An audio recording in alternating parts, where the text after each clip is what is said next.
المرسلين على صراط مستقيم تنزيل العزيز الرحيم لتنذر ما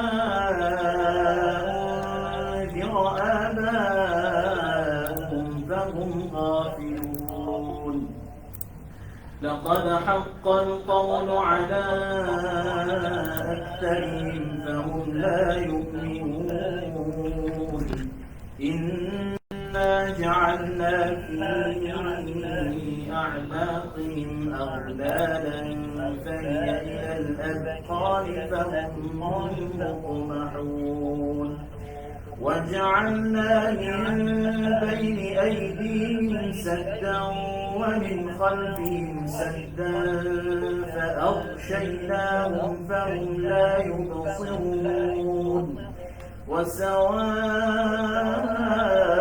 عليهم أنذرتهم أم لم تنذرهم لا يؤمنون إنما تنذر من اتبع الذكر وخشي الرحمن بالغيب فبشره بمغفرة وأجر كريم إنا نحن نحيي الموتى ونكتب ما قدموا وآثارهم وكل شيء أحصيناه في إمام مبين واضرب لهم مثلا أصحاب القرية إذ جاءها المرسلون إذ أرسلنا إليهم اثنين فكذبوهما فعززنا بثالث فقالوا إنا إليكم مرسلون قالوا ما أنتم إلا بشر مثلنا وما أنزل الرحمن من شيء إن أنتم إلا تكذبون قالوا ربنا يعلم إنا إليكم لمرسلون وما علينا إلا البلاغ المبين قالوا إنا تطيرنا بكم لئن لم تنتهوا لنرجمنكم وليمسنكم منا عذاب أليم قالوا طائركم معكم لئن ذكرتم بل أنتم قوم مسرفون وجاء من أقصى المدينة رجل يسعى قال يا قوم اتبعوا المرسلين اتبعوا من لا يسألكم أجرا وهم مهتدون وما لي لا أعبد الذي فطرني وإليه ترجعون أأتخذ من دونه آلهة يردني الرحمن بضر لا تغن عني شفاعتهم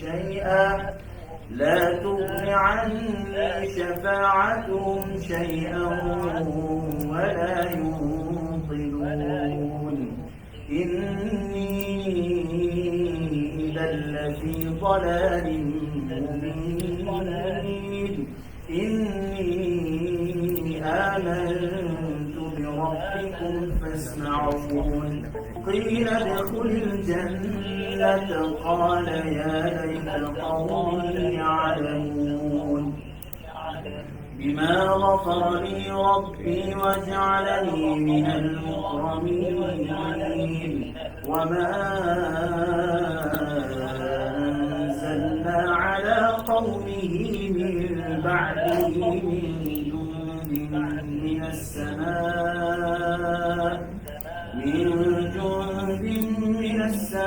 السماء وما كنا منزلين إن كانت إلا صيحة واحدة فإذا هم خامدون يا حسرة على العباد ما يأتيهم من رسول إلا كانوا به يستهزئون ألم يروا كم أهلكنا قبلهم من القرون أنهم إليهم لا يرجعون وإن كل لما جميع لدينا محضرون وآية لهم الأرض الميتة أحييناها وأخرجنا منها حبا فمنه يأكلون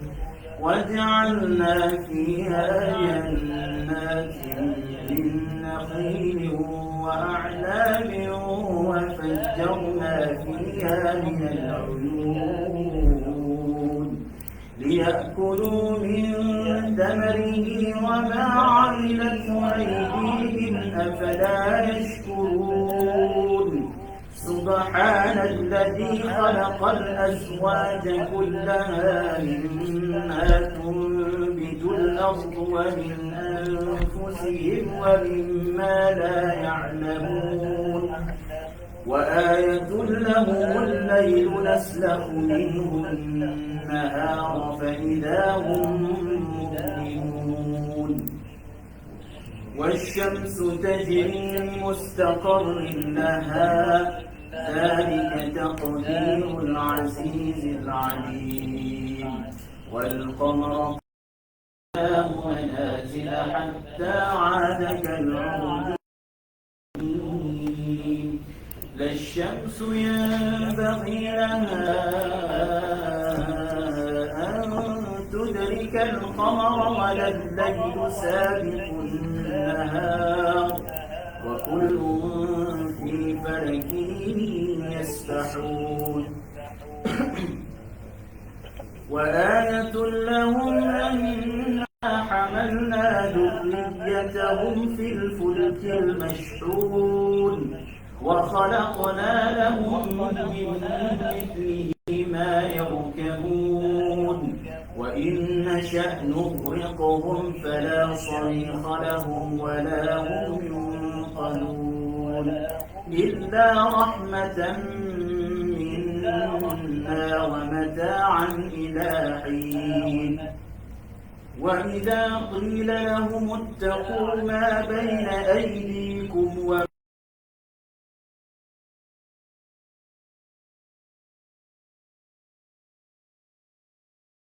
آية من آيات ربهم إلا كانوا عنها معرضين وإذا قيل لهم أنفقوا مما رزقكم الله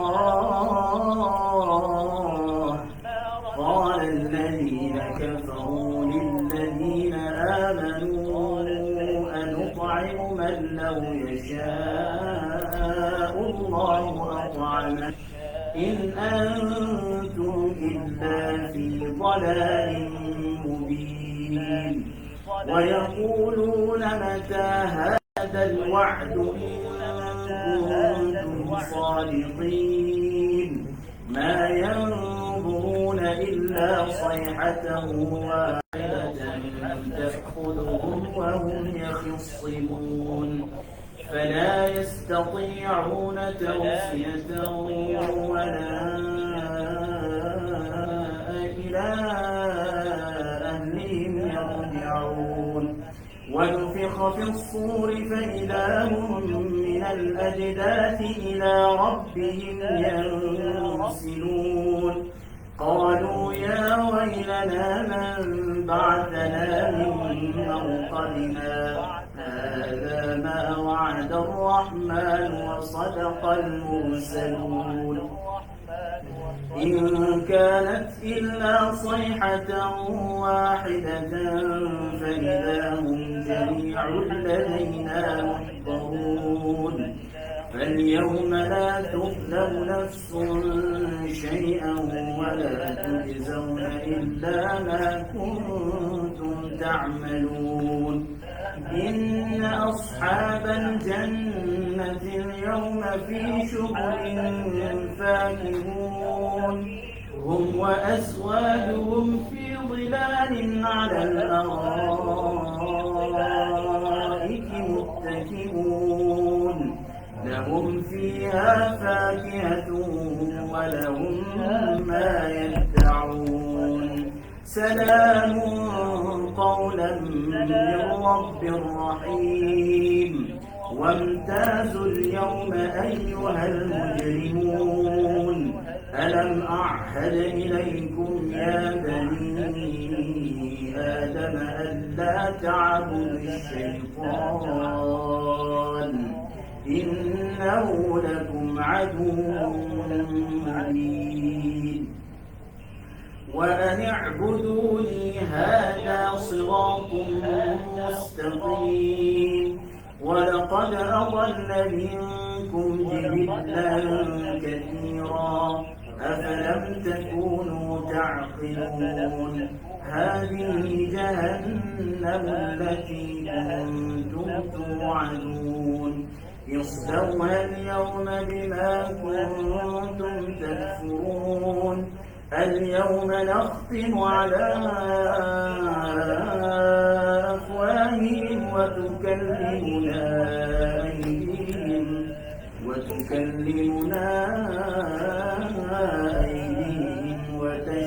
أرجلهم بما كانوا يكسبون ولو نشاء لطمسنا على أعينهم فاستبقوا الصراط فأنى يبصرون ولو نشاء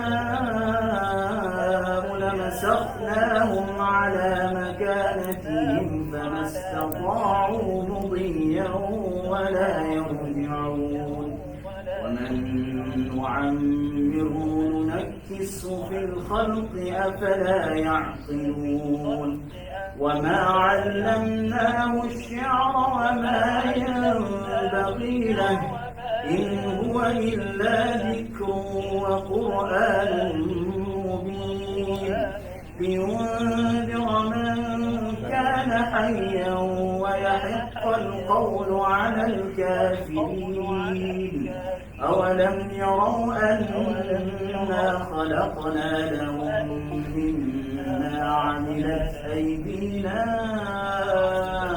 أنعاما فهم لها مالكون وذللناها لهم فمنها ركوبهم ومنها يأكلون ولهم فيها منافع ومشارب أفلا يشكرون واتخذوا من دون الله آلهة لعلهم ينصرون لا يستطيعون نصرهم وهم لهم جند محضرون فلا يحزنك قولهم إنا نعلم ما يسرون وما يعلنون أولم ير الإنسان أنا خلقناه من نطفة فإذا هو خصيم مبين وضرب لنا مثلا ونسي خلقه قال من يحيي العظام وهي رميم قل يحييها الذي أنشأها أول مرة وهو بكل خلق عليم الذي جعل لكم من الشجر الأخضر نارا فإذا أنتم منه توقدون